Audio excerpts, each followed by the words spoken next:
Arsenal went back to winning ways against Brentford with a professional 2-0 win at the Emirates to put them 5 points clear. Now, in what was a smart move, Ben White started this game, and this was by far his best game he's played in over a year for the club, and it looks like the old Ben White is finally back. But what did he do? Let's get into it. Now, Ben White is a player that obviously a lot of Arsenal fans have had a lot of appreciation for many years. He was one of Arsenal's best players for the 22 and the 23 seasons and was a big part of that great attacking side, being someone that overlapped with Saka really well and got into them attacking areas. And it is quite well reported that he has put his body on this line for the club because people like Timber had an ACL injury, we had other right back injuries at the time, and he ended up playing a lot of games for the team, which unfortunately put him out for a long time with injuries, and he hasn't really got much time in the team since because of Timber's performances.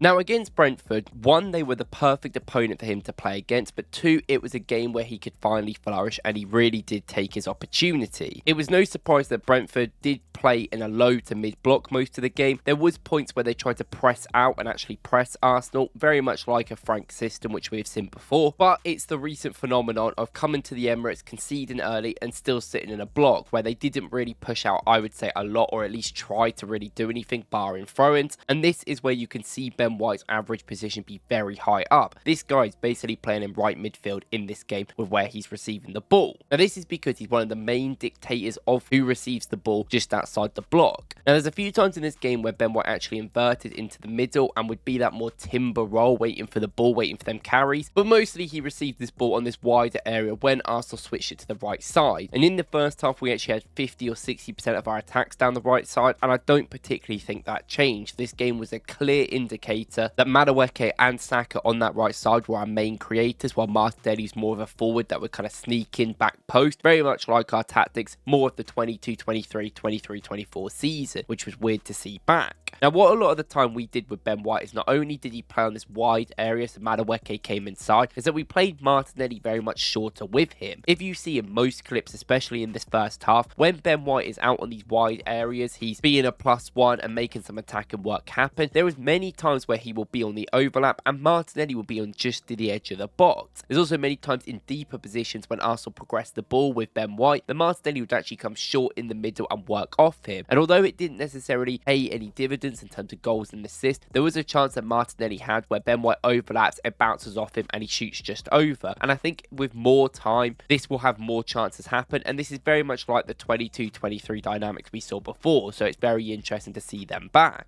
Now, when Ben White has the ball in these deeper areas, the thing is, if he loses the ball in this situation, which has been happening with Ben White every time he's come back, that is where you have an issue. His recovery time isn't as good as Timber, he isn't as good as a 1v1 defender. He is suitable, but he's not as good, and that is something that Arsenal have had problems with in the past. But the real benefit you get from Ben White playing in these sort of attacking positions is that when he's in these moments with Madueke where they're both coming out wide and it's a 2v2, he is the best player at creating chances, and that was shown in this game.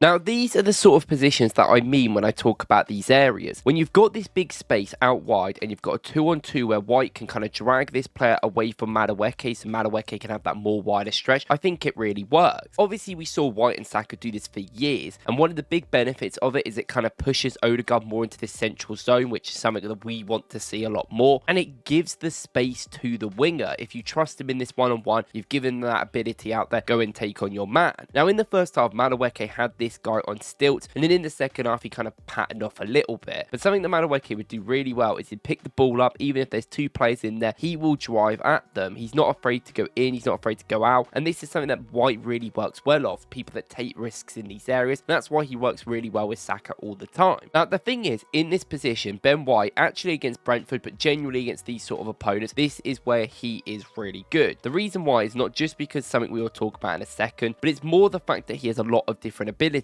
We have seen Ben White be able to cross this ball into this position before. We know we've scored a header with Rice running into the back post. We've seen that literally against Brentford happen before, and we know how good he is in that range. But it's also about sometimes how quick he is at delivering the final action. You know, he receives the ball into space with Odegaard. He's not dilly-dallying. He's not looking for a cross. He goes instantly into Madueke and then instantly makes that run behind him. This is something that every single player can play off of. Timber has definitely got better at doing these overlapping runs, but Ben White is the best one in the the business. He knows exactly when to do it, he does it right, and he always drags a player away. And I think that gives moments where you see the brilliance of magic that you get. And obviously this is kind of where the goal comes from. Madueke is here, he does this brilliant skill into White, and then White is able to overlap, get in behind and get into this position. And then this is exactly where you want Ben White being the dividend player to make amends.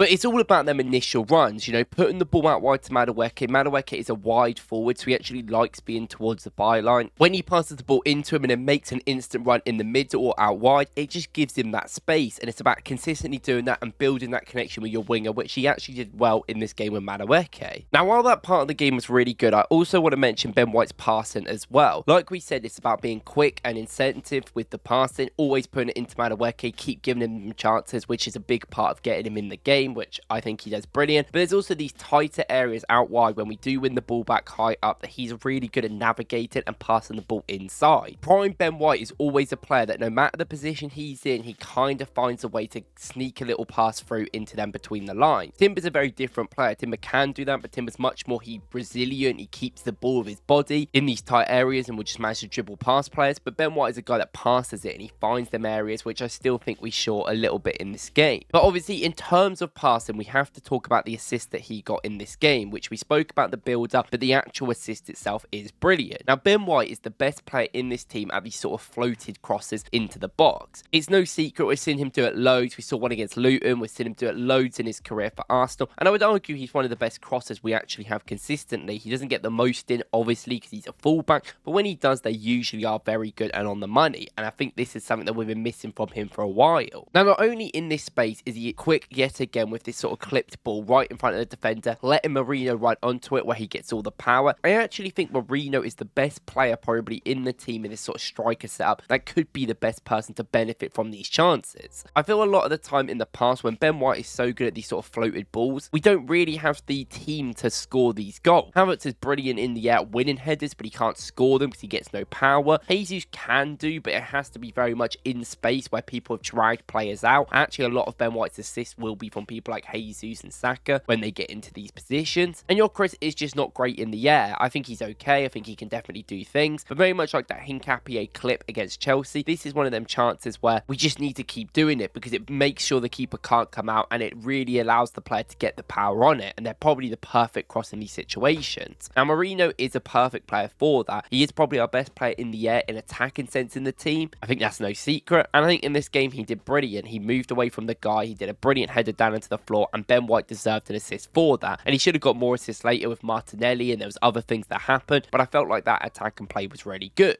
Now, I also do want to mention the defensive play with Ben White because he is always seen as this more attacking version of Timber. I know some people think it's the other way around, which is simply not true. But obviously, Timber has been a big player in terms of our attacking play this season. He's really come along the way that way. And Ben White has kind of been pushed into the foreground. Now, Ben White in this game, I think defensively, there is certain moments where he isn't the best, but I think overall it is getting a lot better. When there was a lot of diagonal balls straight to him directly, there was a few times where he either missed the flight of ball or struggled with a header. This is something that Timber and Calafiori as fullbacks have been brilliant this season. And although that the players on Brentford may get the ball down the wing because of this, as soon as they try and get a crossing or something, that's where Ben White really comes alive. He's really good at blocking crosses. He's really good at getting a foot in. And unfortunately, this gave away a lot of corners, which was stressing me out. But ultimately, it is a fine job. At least he's doing the defensive work eventually and keeping us the ball. There's actually a header he does in the defensive third where he just heads it straight out to Brentford. Something that Ben White's always been good at is being alert, being there, and being very quick at blocking. In this game, there's the moment we mentioned, and he heads it straight out and he gets right up and blocks a brilliant shot inside the box, putting the ball over yet again for another corner, but it's still a good defended. This is something Ben White just reminded me of the 22, 23, 23, 24 seasons, where Ben White would just spring into action and out of nowhere he'd be one of our best blockers because he's like that in the box. He's very quick at getting to these players, and it kind of reminded me of them things, which I love to see. I also think genuinely from a dribbling perspective, he didn't really struggle in this game. I don't think he had a lot to do personally. I don't think Brentford really went down his side that much, but it's something to note that I don't think he made any big blunders, which I would have said with Ben White has been quite a common occurrence over the last few games he has played full 90s for us.